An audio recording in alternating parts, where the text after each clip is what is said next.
రండి బాబు రండి అంటూ మాల్దీవులు, శ్రీలంక, నేపాల్ లాంటి దేశాలు పర్యాటకులను ఆహ్వానిస్తున్నాయి. ఆయా దేశాల పర్యాటకులను ఆకట్టుకునేందుకు పలు ప్యాకేజీలు ప్రకటిస్తున్నాయి. ఆ దేశాలకు పర్యాటకమే ప్రధాన ఆదాయ వనరు. అందుకే పర్యాటకులకు ప్రాధాన్యమిస్తున్నాయి. కానీ జపాన్ మాత్రం బాబోయ్ పర్యాటకులా అంటూ ఆందోళన చెందుతోంది. మా దేశానికి రావద్దు ప్లీజ్ అని వేడుకుంటోంది. జపాన్లోని ఫుజీ పర్వతంతో సహా పలు ప్రాంతాల్లో పర్యాటకులకు అనుమతిని నిరాకరిస్తోంది. ఒక్క జపానే కాదు, నెదర్లాండ్, కెనరీ ద్వీపాలు, Indonesia, Italy, Spain, Bhutan, Greece, Peru, Thailand దేశాలు కూడా అదే బాటలో నడుస్తున్నాయి. పర్యాటకుల రాకపై ఆంక్షలు విధిస్తున్నాయి. మరికొన్ని దేశాలు మాత్రం పర్యాటక పన్నులను భారీగా పెంచేశాయి. అసలు ఆయా దేశాలకు ఏమైంది? ఎందుకు పర్యాటకులను రావద్దని కోరుతున్నాయి? చూద్దాం. జపాన్ టూరిస్టుల్ని బ్యాన్ చేస్తోందా? ఓవర్ టూరిజంతో కలిగే నష్టాలు ఏంటి? పర్యాటకులను రావద్దంటున్న దేశాలు ఏవి? ప్రపంచాన్ని చుట్టి రావాలనుకునే పర్యాటకుల జాబితాలో జపాన్ తప్పకుండా ఉంటుంది. ఎందుకంటే ఆ దేశంలో స్వచ్ఛమైన పచ్చని అరణ్యాల్లో సంచరించడం, రాజధాని టోక్యోలో టెంపురా తినడం, చెర్రీ పువ్వుల కింద పిక్నిక్ ఎంజాయ్ చేయడంతో పాటు మౌంట్ ఫుజీ ఫోటో తీసుకోవడానికి టూరిస్టులు తెగ ఆరాటపడతారు. ఫుజీ పర్వతం జపాన్లోనే అత్యంత ఎత్తైనది. నిజానికి ఇది అగ్నిపర్వతం. 1707, 1708 మధ్య కాలంలో ఈ అగ్నిపర్వతం బద్దలైంది. రాజధాని నగరం టోక్యోకు 100 కిలోమీటర్ల దూరంలో ఫుజీ పర్వతం ఉంటుంది. నిత్యం మంచుతో కప్పబడ్డ ఈ పర్వతాన్ని చూసేందుకు, ఈ పర్వత వ్యూతో సెల్ఫీలు, ఫోటోలు తీసుకునేందుకు పర్యాటకులు ఎగబడతారు. ఎందుకంటే కాకికో పట్టణానికి సమీపంలోని ఫుజీ పర్వతం అత్యంత ఫేమస్ పర్యాటక ప్రాంతం. పర్యాటకులు ఇక్కడ ఫోటో తీసుకునేందుకు గంటల తరబడి ఎదురు చూస్తూ ఉంటారు. కానీ అసలు విషయం ఏంటంటే కొందరు ఫోటోల కోసం ఇళ్లు, దుకాణాల పైకప్పులపైకి ఎక్కుతారు. కొందరు తమ వాహనాలను అక్రమంగా, ప్రమాదకరంగా పార్క్ చేస్తున్నారు. పర్ఫెక్ట్ ఫోటో కోసం కొందరు చాలా హడావిడి చేస్తారు. పర్యాటకులు చేస్తున్న ఈ ఫీట్లపై కొన్నేళ్లుగా అధికారులు హెచ్చరిస్తూనే ఉన్నారు. అంతేకాదు పర్యాటకుల తీరుతో స్థానికులు, వ్యాపారులు తీవ్ర ఇబ్బందులకు గురవుతున్నారు. ఈ నేపథ్యంలో ఎక్కడ వాహనాలను నిలపాలో, పర్యాటకులు ఎలా మసులుకోవాలో వంటి అంశాలకు సంబంధించిన చిహ్నాలను కూడా వెల్లడించారు. అధికారులు హెచ్చరించిన పర్యాటకుల తీరులో మార్పు రాలేదు. ఇప్పుడు స్థానికులు కూడా కీలక చర్యలకు డిమాండ్ చేస్తున్నారు. పర్యాటకుల అనుచిత ప్రవర్తనలతో తాము ఇబ్బందులు పడుతున్నామని ఆందోళన వ్యక్తం చేస్తున్నారు. ఫుజీ పర్వతం ఫోటోలను తీసుకునేందుకు తెల్లవారుజామున 4 గంటల నుంచే పర్యాటకులు గుమిగూడుతున్నట్టు స్థానికులు చెబుతున్నారు. పర్యాటకుల కారణంగా తాము వీధులకు వెళ్లడానికి కూడా ఇబ్బంది పడుతున్నామని వివరిస్తున్నారు. ఇలా అయితే తాము పనులు చేసుకోవడం ఎలా అంటూ ప్రశ్నిస్తున్నారు. కాకికో పట్టణం పర్యాటకంపైనే ఆధారపడిందంటున్నారు. పర్యాటకులను స్వాగతిస్తామంటున్నారు. కానీ పర్యాటకులు గౌరవప్రదంగా ప్రవర్తించడం లేదని ఆవేదన వ్యక్తం చేస్తున్నారు. అంటే రౌడీ పర్యాటకుల తీరుతో కాకికో పట్టణ ప్రజలు విసిగిపోయారు. దీంతో జపాన్ ప్రభుత్వం కీలక నిర్ణయం తీసుకుంది. మౌంట్ ఫిజీ వ్యూల కోసం ఎగబడే ప్రాంతాల్లో భారీ గోడలు నిర్మించాలని టోక్యో ప్లాన్ వేసింది. సుమారు 8 అడుగుల ఎత్తులో 66 అడుగుల పొడవున ఈ గోడను నిర్మించనుంది. సింపుల్ గా చెప్పాలంటే ఇది క్రికెట్ పిచ్ పొడవు ఉంటుంది. దీంతో భారీగా తరలివచ్చే సందర్శకుల్ని, వారి ఫోటోల పిచ్చిని ఇది అడ్డుకుంటుందని జపాన్ భావిస్తోంది.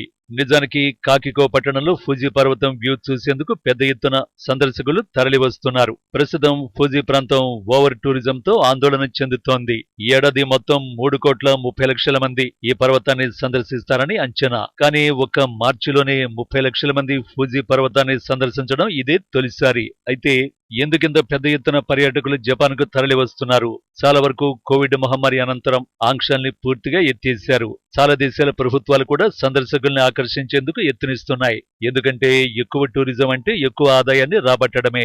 అయితే ఈ టూరిజంతో ఆయా దేశాలు, ప్రాంతాలన్నీ సంతోషంగా ఏమాత్రం లేవు. ఈ ఏడాది పర్యాటక రంగం ప్రపంచవ్యాప్తంగా రికార్డుల్ని బద్దలు కొట్టనుంది. పర్యాటకం ద్వారా ప్రపంచ ఆర్థిక వ్యవస్థకు $11,10,00,000 ఆదాయాన్ని ఇస్తోంది. ఇది ఒక అంచనా మాత్రమే. అయితే వైరస్ రాకముందు అంటే 2019లోనూ పర్యాటకం రికార్డు స్థాయిలోనే ఉంది. అప్పట్లోనూ గరిష్టంగా $10,00,00,000 పర్యాటక రంగం చేరింది.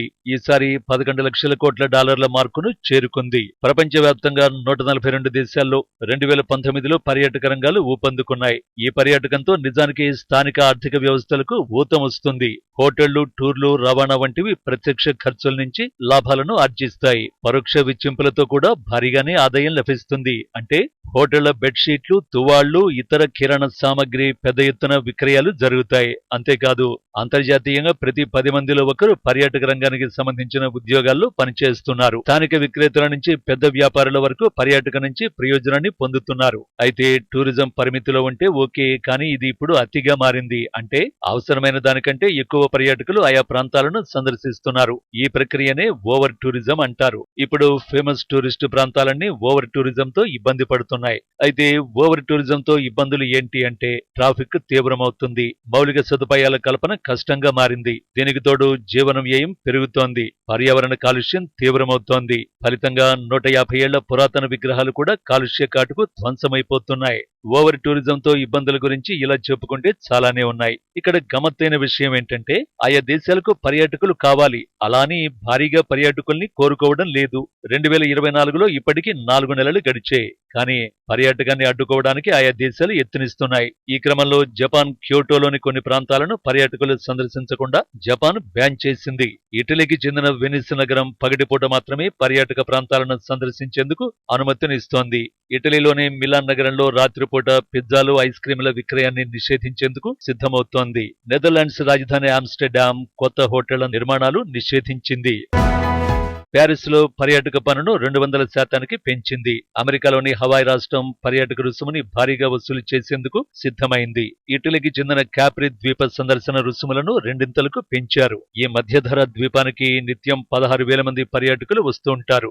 నిజానికి ఆ ద్వీపంలో ఉన్న జనాభా కంటే ఇది ఎక్కువ. కాప్రి ద్వీపం జనాభా కేవలం 12,900 మంది మాత్రమే. ఓవర్ టూరిజం కారణంగా కొన్ని దేశాలు పర్యాటకాన్ని పూర్తిగా అసహ్యించుకుంటున్నాయి. వాటి తీరు చూస్తుంటే త్వరలోనే మా దేశానికి ఎవరూ రావద్దంటూ బోర్డులు పెట్టేలా ఉన్నాయి. దీన్ని బట్టి ఓ విషయం స్పష్టంగా అర్థమైపోతుంది. నిజానికి ప్రయాణాలను ఏ దేశమూ నిరోధించదు. ప్రయాణాలు చేయడం తప్పు కాదు, కానీ బాధ్యతారహితంగా పర్యాటకులు వ్యవహరించడమే తప్పు. ఇన్‌స్టాగ్రామ్ లో ఫోటో పెట్టడానికి విదేశాల్లో పర్యటించడం నేటి కాలం ప్రజలకే చెల్లింది. అందుకే ఇప్పుడు పర్యాటకుల పరిమాణం కంటే నాణ్యతపైనే ఆయా దేశాలు దృష్టి సారిస్తున్నాయి. అయితే ఈ ఏడాది వెకేషన్ కు ఫారిన్ వెళ్లాలనుకునేవారు ఓవర్ టూరిజంతో ఇబ్బంది పడే దేశాలను గుర్తించండి. ఓవర్ టూరిజంతో నెదర్లాండ్స్, కెనరీ ద్వీపాలు, Indonesia, Italy, Spain, Bhutan, Greece, Peru, Thailand దేశాలు ఉన్నాయి. వాటిని విస్మరించడం మంచిది. ఆయా దేశాలకు వెళ్తే మీరు అక్కడ ఎలా గడుపుతారో గుర్తుంచుకోండి. ఎందుకంటే ఈ దేశాలు ఏమాత్రం ఇప్పుడు స్నేహపూర్వకంగా వ్యవహరించడం లేదు.